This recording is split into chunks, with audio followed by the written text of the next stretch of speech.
Welcome to Columbus, Ohio, home of the 2025 College Football National Champion Ohio State Buckeyes, the 2023 MLS Cup winning Columbus Crew, and some of the best barbecue in the country.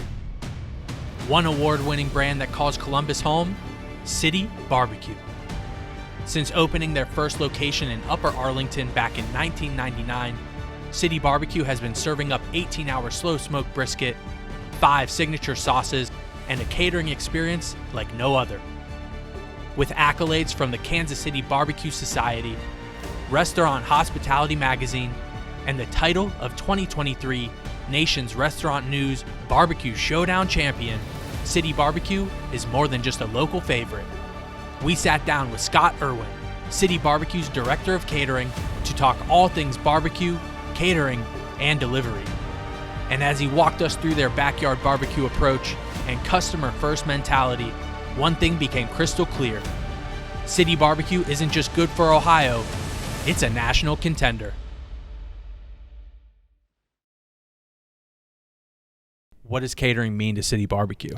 You know, we had some great folks that started out doing catering, and one of Rick's original partners had a real passion for catering. And when you think of barbecue, you think about feeding a lot of people.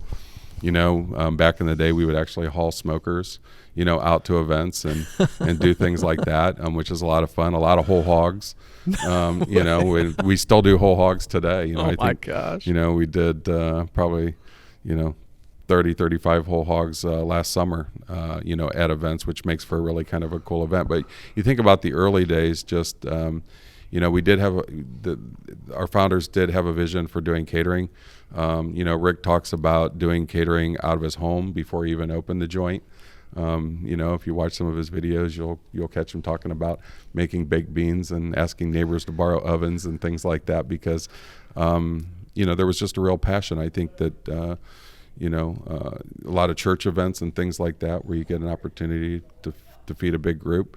But one of the things that was so wonderful about the catering experience was just really great friendly people with the best food you could have.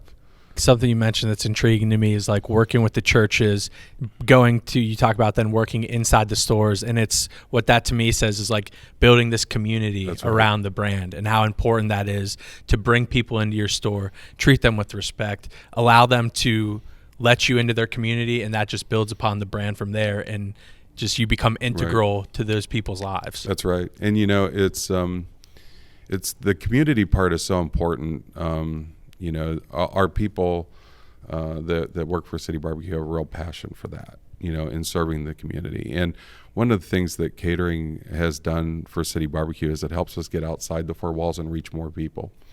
In some studies that we've done, computer panel studies, what we learn is that 4 out of 10 people experience City Barbeque food for the first time at a catering event. Do you know the largest catering delivery City Barbeque has taken in your time? Yeah, actually. We always think about that internally, like, is it one event or is it one company? Because sometimes we do multi-day events, but okay, that's a fair probably point. one of the largest, what I'll call backyard hospitality events that we did was for a company that we served upwards of 5,000 people in 2 hours. I know personally I've had this experience. Mm-hmm. I know drivers out there. I know Aaron, our founders, had this experience.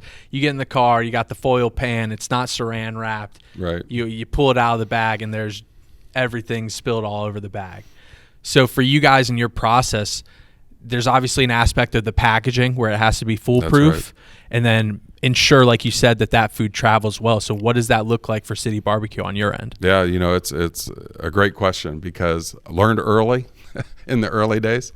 I think, my wife was probably pretty disappointed that we had a vehicle that smelled like green beans for a very long time. It's one of those things where you have to develop, you first of all, you got to have the right people, get the right people, right? And then you got to give them the right systems and processes to work in, right? And you got to listen also too for feedback on ways to continuously improve. But we work really closely with our joints on their catering training. Like you said, you got to make sure that those foil pans, and the industry, not a lot's changed. I mean, you serve food in foil pans. That's still true today. The technology really isn't there to move away from that yet, but you do have to do it right. The joints make sure that the food's temped, it's hot. They make sure that they do wrap it in the saran wrap fully before they put that foil lid on, and that it gets crimped and that it's on tight, and we get no spills and leakages.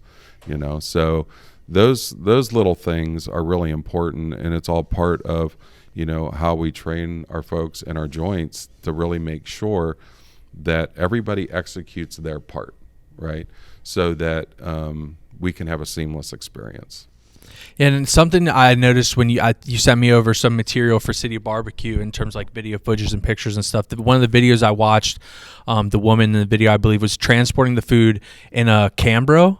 Is that what you call them? Like the hot box? Yeah, like the hot box. Yeah, is that something typical with your guys' deliveries, or you just put them in bags and you go, or is it typically shipped out like that? I mean, depending on the size of the orders too. We'll use hot bags when appropriate. Also, depends on minutes and miles. Right. So how far That's we're a good traveling. Point. We'll transport food, and depending on how long we're going to hold it, if it's a drop, set, and go for 20 people, a hot bag does the job. Right.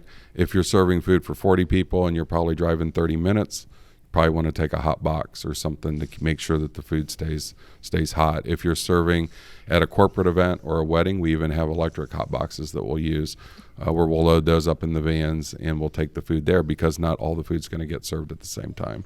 $500, $1,000, $2,000 worth of food to a corporate event, a doctor's office, Right. a wedding.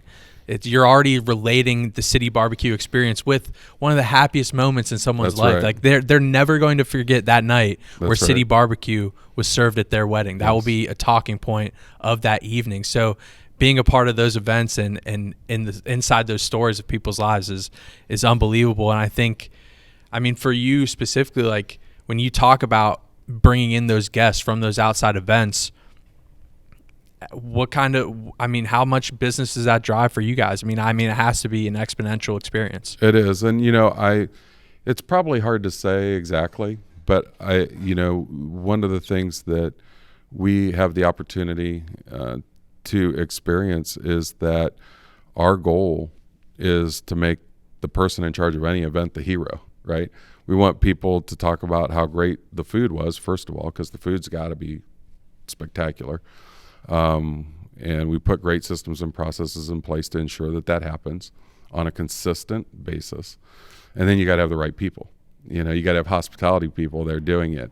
And one of the parts of our culture at City Barbeque is backyard hospitality, right? So when we talk about backyard hospitality, if you were to come to my house, Ben, and we were to do a barbecue in the backyard, I'd treat you like royalty, right? You're my friend. I want to treat you really well. So there's that sense of wanting to serve others. Like I said earlier, it's all about serving and creating happiness. And that happens before we even think about what we're serving, but then it comes down to the backyard hospitality and the competition quality food. And with those things in combination is very successful, really engages the people.